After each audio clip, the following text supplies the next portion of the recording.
morning everyone. Welcome to Fin Classes. Today we are going to discuss capital structure and its determinants.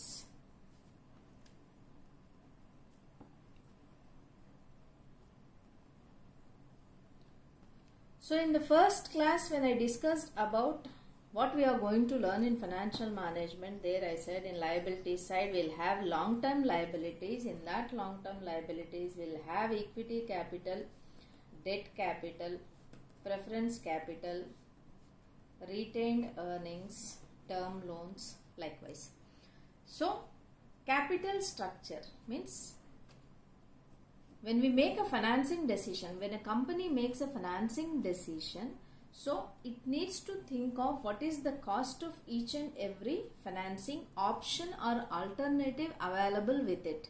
అంటే అది decision financing decision తీసుకునేప్పుడు ఈ ఆల్టర్నేటివ్స్లో అన్నిటినీ assess చేయాలి. వేటి కాస్ట్ ఎంత ఉంది, టర్మ్ లోన్స్కి ఎంత కాస్ట్ పడుతుంది కంపెనీకి, రిటైన్డ్ ఎర్నింగ్స్ అయితే ఎంత పడుతుంది, అట్లా అన్నీ అసెస్ చేసుకున్న తర్వాత అది ఒక డెసిషన్ తీసుకుంటుంది.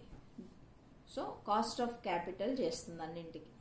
It will do cost of capital assessment individually and then it will consider weighted average cost of capital with so many permutations and combinations, and finally decides some of these long-term liabilities in its capital structure. అంటే అది cost of capital assessment చేసిన తర్వాత కొన్నింటిని select చేసుకొని దానివల్ల నా కంపెనీకి benefit ఉంటుంది అని చెప్పేసి వాటిని సోర్సెస్ ఆఫ్ ఫైనాన్సింగ్ లాగా వాడుకుంటుంది. So that is how capital structure మనం ఆల్రెడీ డిస్కస్ చేసుకున్నాం. దేనికైతే తక్కువ కాస్ట్ అంటే తక్కువ కాస్ట్ ఉన్నప్పుడు ప్రాఫిట్ వస్తుంది మనకి. కాబట్టి కాస్ట్ ఆఫ్ క్యాపిటల్ ఏం చేస్తుంది, మనకి ఏ కాంబినేషన్స్లో వెళ్తే కంపెనీకి తక్కువ కాస్ట్ పడుతుంది అనేది చెప్పడం వల్ల సో అల్టిమేట్గా మనము ఆ పర్టికులర్ క్యాపిటల్ స్ట్రక్చర్ని మిక్స్ అనే దాన్ని క్యాపిటల్ స్ట్రక్చర్ మిక్స్ ఎంత ఉండాలి అంటే ఏది ఈక్విటీ ఎంత ఉండాలి, డెట్ ఎంత ఉండాలి, ప్రిఫరెన్స్ ఎంత ఉండాలి, దాంతో ఓనర్షిప్ వెల్త్ ఎలా క్రియేట్ అవుతుంది అనేది మనం అసెస్ చేయడానికి ఉంటుంది. కాబట్టి capital structure and cost of capital are this third units core concepts which we are going to discuss now. So capital structure అంటే అది capital structure in our balance sheet in the liabilities side, how we have structured or what is the mixture of capital that we are using to create wealth to the shareholders అన్నది చూడ్డానికి వాడేదాన్ని capital structure అంటాం. And now let us go with the determinants. ఈ capital structure ని determine చేసే factors కొన్ని ఉంటాయి మనకి. Okay, they are the factors or determinants. దాంట్లో first one is what is the nature of business you are doing.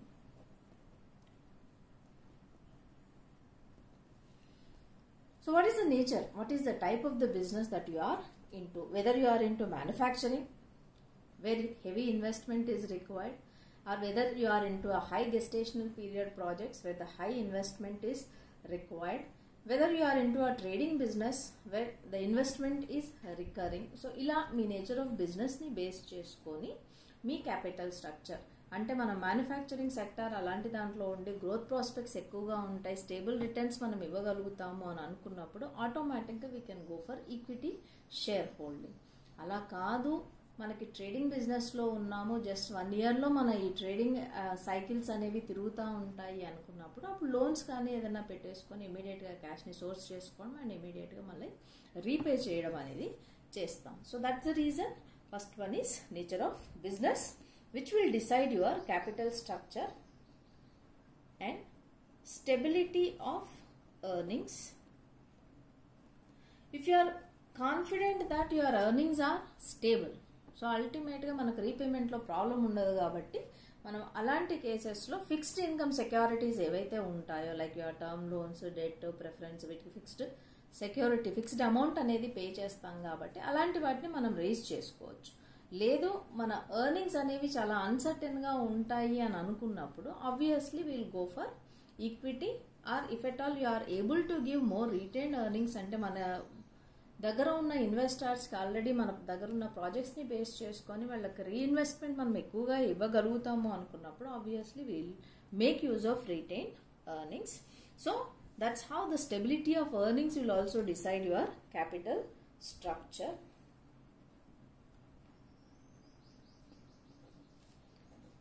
Amount of funds required initially. So యూజువల్గా మనకు ఎంత అమౌంట్ మనం ఎంటర్ అయ్యే బిజినెస్ టైప్ని బేస్ చేసుకొని మనకు ఎంత అమౌంట్ రిక్వైర్డ్ ఉంటుంది అన్న దాన్ని బేస్ చేసుకొని కూడా మన క్యాపిటల్ స్ట్రక్చర్ రిక్వైర్మెంట్ ఉంటుంది. If we require more number of or the huge amount of fund, ultimately we need to reach a banker or venture capitalist. ఇప్పుడు రకరకాల సోర్సెస్ అవైలబుల్గా ఉన్నాయి మనకు, ఫండింగ్ సోర్సెస్, వాటిని అప్రోచ్ అవుతాము. బట్ ఇనీషియల్గా డెఫినెట్గా మనల్ని నమ్మి అందరూ పెట్టాలి అనుకున్నప్పుడు equity is the best option where we go with.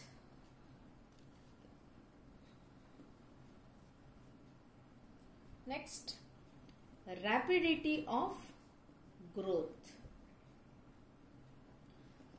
So if your organization is showing extensive growth, ultimately most of the equity shareholders will try to come and approach you. It means everybody wants to invest in that company, and if that growth rate is not available, ultimately no people will try to invest in your company. So if there is a rapidity of growth, so more equity shareholders and more institutions will be ready to lend you money. So that will also decide the capital structure.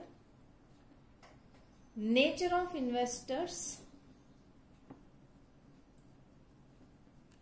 So basic investors speculative nature unte, means who want to earn more money easily, fastly, then ultimately they'll try to go for equity. And some investors, they are defensive, so they want stable return, they doesn't want to lose their principal amount, so ultimately they'll go either for bonds or debt or any banks for FD sort of thing. So based upon the investor type also you can issue. If at all most of the investors are inclined towards debt, means they are ready to lend money, so ultimately you can go with that. If anybody is ready with private placement, yes, you can go with that.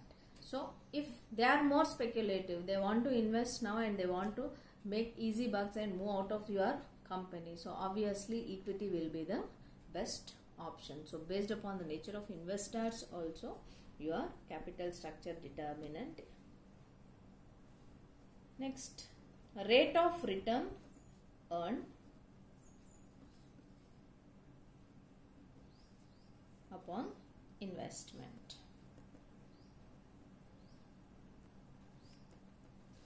So how much return on equity you are able to produce? So based upon that, the equity investment will flow into the company, or else the investor will allow you to make use of retained earnings.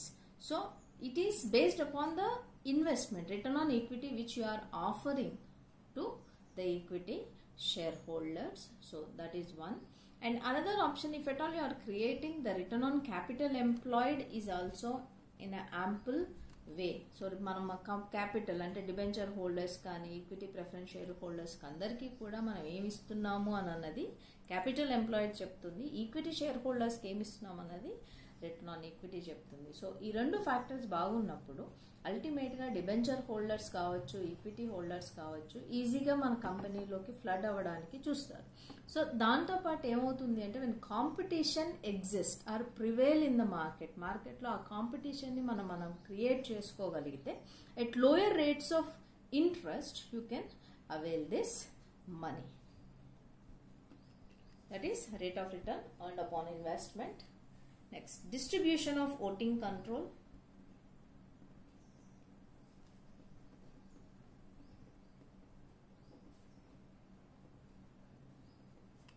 So మనకు ఆ voting control, like board of directors ఎవరు ఉండాలి, ఆ voting power అనేది కావాలి అనుకున్నప్పుడు అల్టిమేట్గా ఈక్విటీకి ఎక్కువగా మొగ్గు చూపిస్తారు. అంటే బోర్డ్ ఆఫ్ డైరెక్టర్స్ కావచ్చు, ఆ మేజర్ షేర్ హోల్డర్స్ ఎవరైతే ఉంటారో వాళ్ళు ఆ కంపెనీ ఫ్యాక్టర్స్ని, అంటే కంపెనీని వాళ్ళ కంట్రోల్లో పెట్టుకోవాలి, వాళ్ళు చెప్పినట్టుగా కంపెనీ చేయాలి అని అనుకున్నప్పుడు ఈక్విటీ అండ్ రిటైన్డ్ ఎర్నింగ్స్కి ప్రిఫరెన్స్ ఎక్కువగా ఉంటుంది.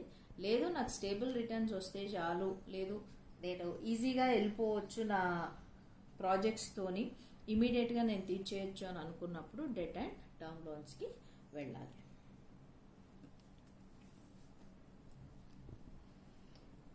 Capital market conditions.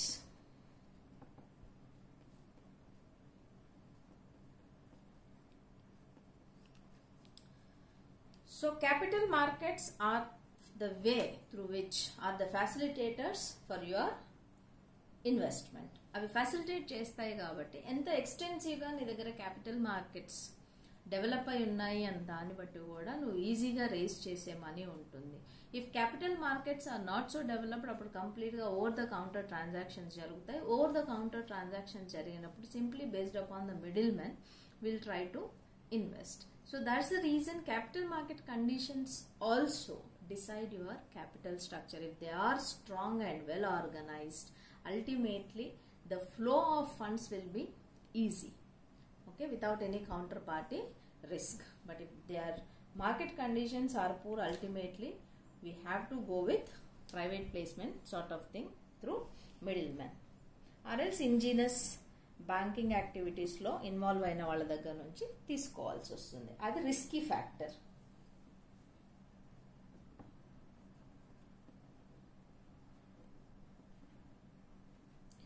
So cost of capital already చెప్పాను. ఏదైతే తక్కువ కాస్ట్కి మనకు వస్తుందో, అంటే కాస్ట్ తక్కువకి రావాలి, ప్లస్ అది మన కంపెనీకి ఈక్విటీ షేర్ హోల్డర్స్కి వాల్యూని క్రియేట్ చేయాలి. So we'll assess each and every financing terms, cost, and then we'll decide which we need to include. So that is about cost of capital. తక్కువ కాస్ట్ ఆఫ్ క్యాపిటల్ ఉంటే మనకి ఎక్కువ benefit. So దాన్ని assess చేసి తీసుకుంటాం.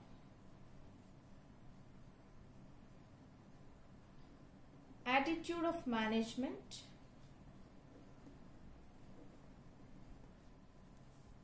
Some companies are there, they want only equities. All ఈక్విటీయే ఉండాలి, debt అసలు అప్ అనేది ఉండకూడదు అని అనుకునే కంపెనీస్ ఉంటాయి. So those conditions they never go for other options. వాళ్ళు ఈక్విటీ చుట్టూ మాత్రమే తిరుగుతూ ఉంటారు. ఇంకొన్ని కంపెనీస్ ఉంటాయి, means debt is considered as low cost of capital. ఎందుకు అని అంటే డిబెంచర్స్ ప్రెఫరెన్స్తో కానీ ఈక్విటీతో కానీ వేరే వీటితో పోల్చినా సరే ఎక్కడైతే మనం ఇంట్రెస్ట్ పే చేస్తామో, సో ఆ ఇంట్రెస్ట్ అనేది tax deductible item.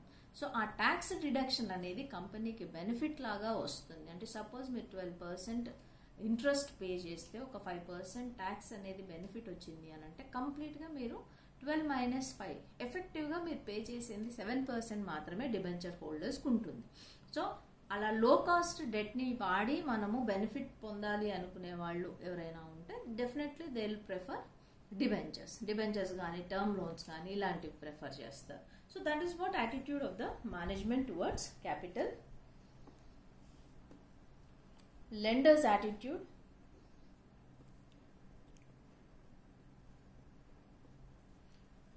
So the lenders attitude మనకి ఇచ్చేవాళ్ళు, బ్యాంకర్తో మన రిలేషన్షిప్ కావచ్చు, మన ఎగ్జిస్టింగ్ మార్కెట్ కండిషన్స్ కావచ్చు, మన స్టాండ్ ఇన్ ద మార్కెట్ కావచ్చు. So that will help us to gain the money ఈజీగా వస్తుంది, ప్లస్ తక్కువ రేట్కి కూడా వస్తుంది. అలా కాదు, వీ డజంట్ హ్యావ్, మనం కొత్తగా వచ్చాం మార్కెట్లోకి, మనకి ఎవరి మీద నమ్మకం, మన మీద ఎవరికి నమ్మకం లేని టైంలో వచ్చాం మార్కెట్లోకి అన్నప్పుడు it is tough to get money from the market. అక్కడ లెండర్ అనేవాడు అంత ఈజీగా ఇవ్వడు మనకి money. So these are a few determinants of capital structure.